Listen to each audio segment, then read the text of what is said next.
marijuana roaches and one used marijuana blunt and related drug paraphernalia. The troopers transported Richards to Brookville Hospital, where he submitted to a drug recognition evaluation and a blood draw.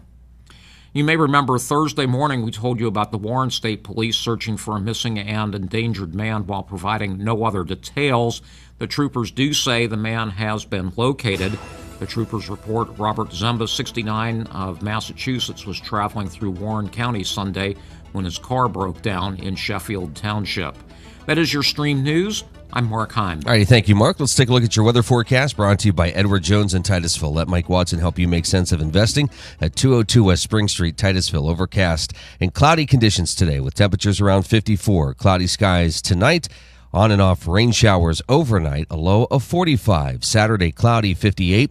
Sunday for Mother's Day, partly cloudy skies and temperatures around 58 degrees. Monday, sunshine and 64. Tuesday, mostly sunny, with temperatures finally getting back into the 70s. Looking at a high on Tuesday around 75 degrees, and it's 70s and 80s the rest of next week with a lot more sunshine in the forecast. Yeehaw. Meadville's at 51 this morning. Titusville, 50. Franklin, 53. Oil City, 51 degrees. 8:10 is our time, just about 8:11. This is the Morning Drill on Stream Television, Armstrong, and the Allegheny News Talk Sports Network.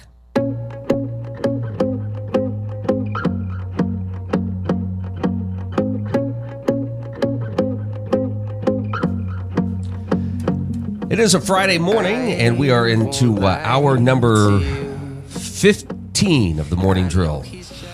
Time just flies when we're having fun here. Live shot this morning, a bit gray out there. But so it's the Jerry Lewis colorful. Telethon? Yes, it is. It's always like the Jerry Lewis Telethon in here. Christian Marr joining us this morning. From do a little soft shoe, a little song and dance. Some bad jokes.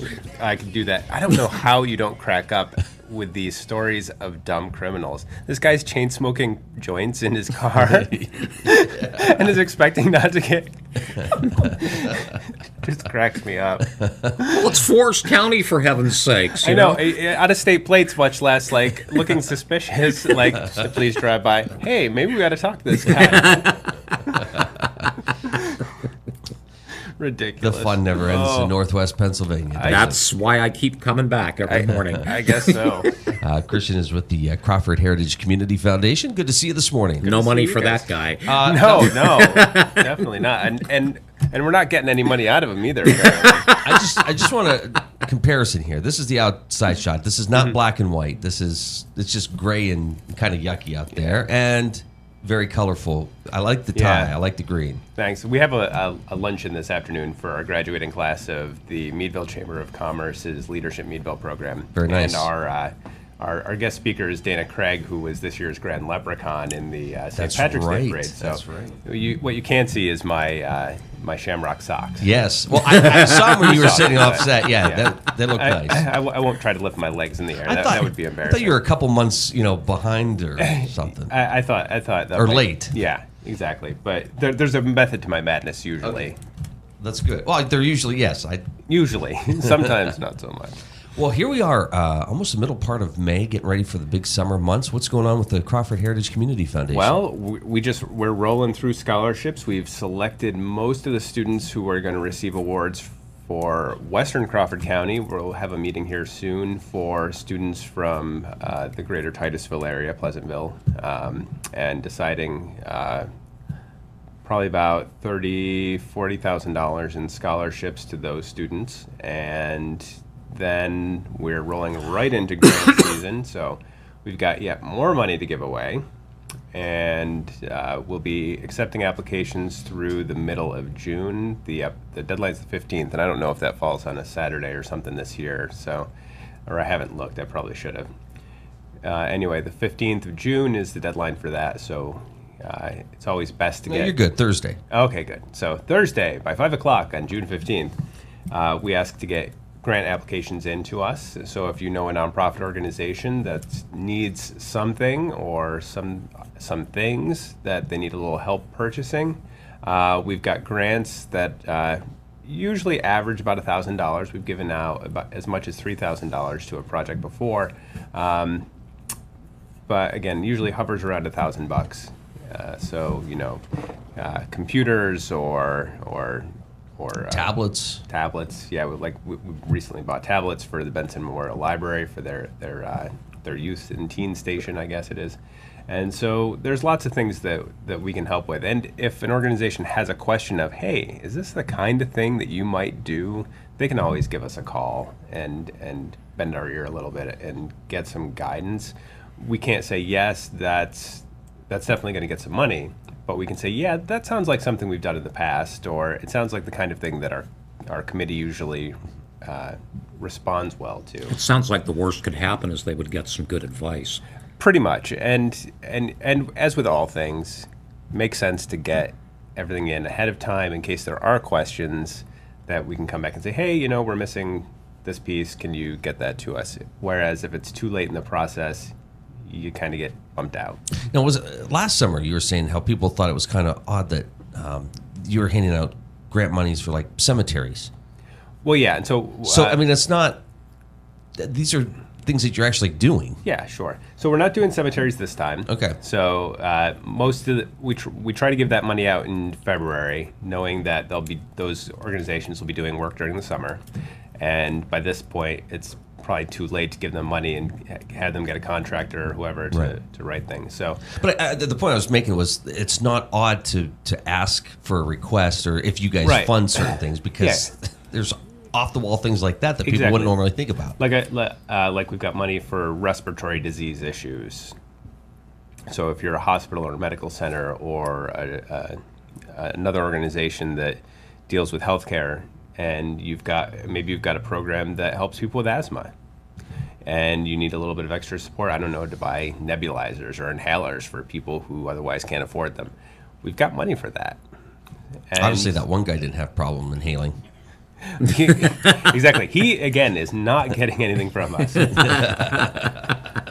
Although, maybe someday along the line, somebody will come to us and say, hey, I think it's really, really sad that we've got all these people who are living, lives where they're addicted to drugs, and they'll give us money to help support drug rehab programs or something like that. So that's the other half of what we're doing, is trying to get folks in the community to think about, okay, what are the things that are important to me? Where do I want to put my money that will make a difference in my community? And truthfully, I mean, we're seeing a lot of difficulties in our region, especially with the opioid epidemic. Mm-hmm. I had a young lady from my youth group who passed away about 2 months ago. A friend's son passed away about a month ago. Wow. And this is something that, as a community foundation field in Pennsylvania, we're feeling it's especially important to tackle. For us, it's just a matter of where do we get the money to make an impact on this opioid epidemic, and do we help to fund organizations that are putting money towards awareness and prevention, or perhaps can we put money to the other end of things, where we're helping people to get clean, get sober, and maintain their sobriety.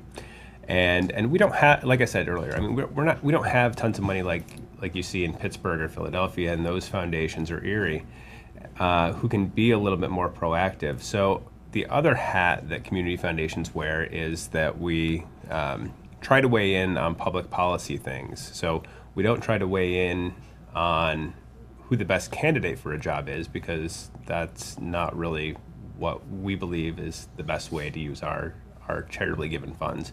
But we do think certain issues, like this opioid epidemic, are important for us to advocate about. So it's also our job to talk to the people who are providing services here. So like women's services, and they can tell us the stories of how this is affecting them and their services and the people that they're serving. And we can take those stories back to our state legislators and our federal legislators and say, hey, this is a pretty serious problem. We're putting some money toward it, and we're trying to do what we can. Our agencies are getting overwhelmed by it. What can we as a group do to come together and make the biggest impact? because that's the only way I think things are going to get done. And that's kind of the behind-the-scenes things that folks don't see you doing. Right. Yeah, and I mean, it's not the most interesting thing. I mean, when I'm going out and talking to donors, I mean, that stuff's a downer. And so I more want to think about the more hopeful things. Well, let's go back to like iPads, for example, at the library. So far, that seems like that's been a very successful project. Do you go back a year later just to touch base to see how things are going, or do those organizations reach out to you and say? We require reporting back. And we always like to see how things are progressing. So we'll check in and see how things are going and what kinds of programs they're using the equipment for, if they've gotten equipment or something, and ask questions of, well, was this implemented as you thought it was, or did things come up? Were you able to use things in a new and different way that you really weren't thinking about? And are there ways that we could support you a little bit better maybe in the future so that you're having more of an impact? And so I haven't even been over to, I've only seen pictures of the iPads at the library. So that's one of the things I want to go over there and check out sometime, see how it's actually working. 8:20 is our time. This is the Morning Drill on Stream Television, Armstrong, and the Allegheny News Talk Sports Network. We're here with Christian Marr of the Crawford Heritage Community Foundation. Scholarship time, kids wrapping up a school year, getting ready to move on in life. That's always exciting. Is it fun going through and reading what kids are doing today? For the most part, it's pretty heartening. Occasionally, there's a couple who apply and you're like, wow, what have you done with your 4 years of high school? Usually those aren't the kids who are motivated to fill out scholarship boards. So for the most part, we get some great kids, but every once in a while you can tell that there's a parent who's saying, hey, you need to fill this thing out and you need to do it. And you're just like, ooh, you didn't volunteer? You didn't do any sort of extracurriculars, and your essay has atrocious grammar. And every once in a while, I mean, you get spelling errors and things from anybody. Right. But occasionally there's something that's just like, yeah, yikes. We had an application one time from a kid. This was for soccer officiating, right? So drops off his application, filled out by his grandmother. Mm-hmm. I mean, I know the family. I know the handwriting. Yeah. So I said, hey, this is really nice. But here's a new sheet. I want you to do it. Yeah. Well, I didn't have time. Well, yeah. Make time. You'll have time.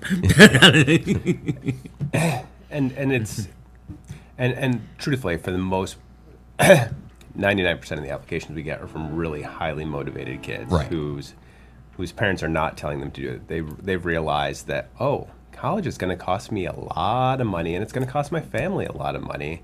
I've got to do everything I can to help, lessen that burden on them. And so, we've got, speaking of the library, we've got a young lady at the library who got a really nice scholarship through us, and it paid for a lot of her schooling. And her sister also gets the same scholarship through some sort of weird cosmic thing. Wow. Ridiculously smart kids in the same family, which we actually do see a lot. Yeah. But, these things are really helpful to some families. And if you've got young people who are motivated and doing well in their academics and their extracurriculars, it just makes sense for them to apply and at least ask for the money. We're not, for the most part, we're not throwing huge amounts at people. It's, $200 to $500. But every bit helps. Hopefully. So, and with those students, is it sort of the same thing? Do you follow up with them, or do they follow up with you? At the end of their term, do they come and say, "Hey, thank you so much, for this. It's helped me by a lot of times." And I think that speaks to the character of the students that we get. That it'll get to be around the holidays or something. The first semester in, we'll get a letter or a card say, "Hey, I just want to let you know this is how my first semester went. I'm doing really well. This was unexpected, but I made it through." Oh, nice. And there are some great stories out there of kids making a difference and going on to much better things. Does that help when you go and sit with donors and say, "Listen, this is what we get to do. Yeah, I think so. I think the challenge for our area is going to be how do we get those kids back here? And how do we make sure that they're, well, and so like the young lady at the Benson Memorial Library had a college help pay for with this Casella scholarship that we have. And so, she had student loan debt, I'm sure, but not as much as your average student. And so she's coming back to her community. She's making a difference. She did an internship at the Oil Region Alliance, and they loved her. I know Justin at the library thinks she's fantastic. And so it's really nice to see kids who have the ability to come back here and take a job and find something that really speaks to them and make an impact in their community. So I'm still looking. We all are, aren't we? Oh, yeah. So let me ask you this. I ended up here. So, yeah. My condolences. I know how the office environment must be. It's Terrible. So we've talked about oil and gas and waiting for that. The other big thing that's happening, obviously, is, and going off the story this morning, is the medical marijuana stuff. It is, and so it's a controversial area still for a lot of people, and we're in Northwest Pennsylvania here, we're going to have in our, I think, 8-county radius, 2 medical marijuana facilities will be approved. And what I didn't realize until not too long ago is that each one of them will have to make charitable gifts from their profits. And so I think that was probably a really cool thing that the legislature did that's going to have an impact in our communities. As a community foundation, we of course would like to see some of that money. So if you're running a medical marijuana facility and you get approved, give me a call and a legit one, not one out of your car. Right, not the illegal kind, because we would frown upon money that comes from illegal sources. That's just not really what we're looking to do. But a legitimate industry that the state has approved. Again, it's a controversial area, so I can understand if people would have reservations about it. But this money is definitely going to be going to some nonprofit organizations, whether they're here or elsewhere. I mean, I don't know.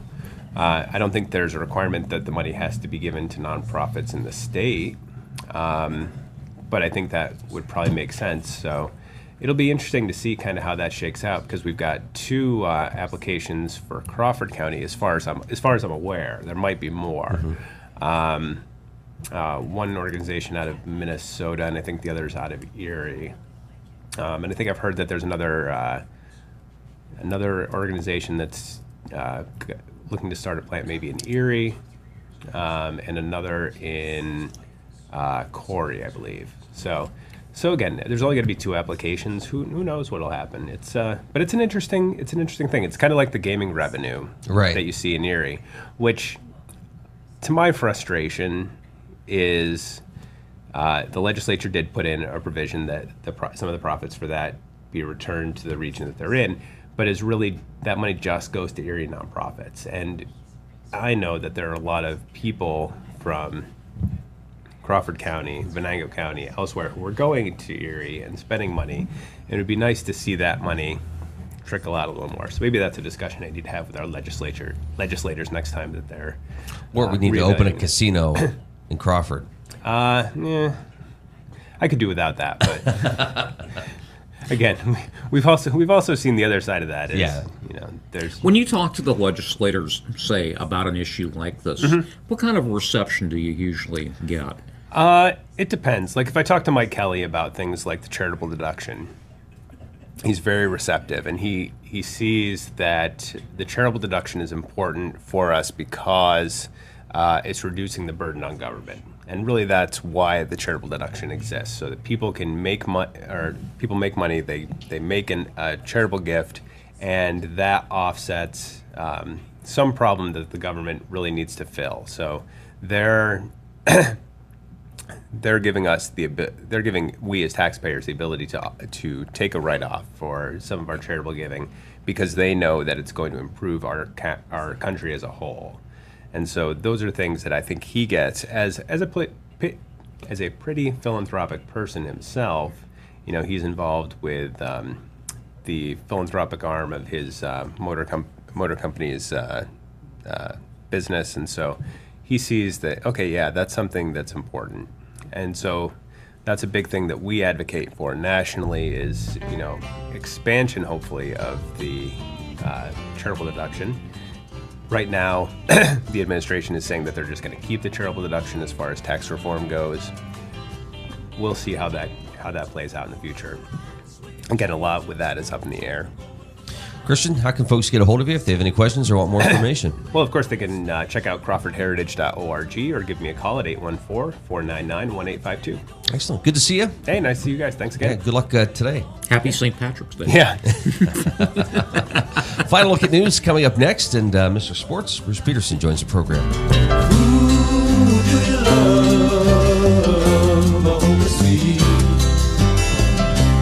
I've been changing, as you can plainly see.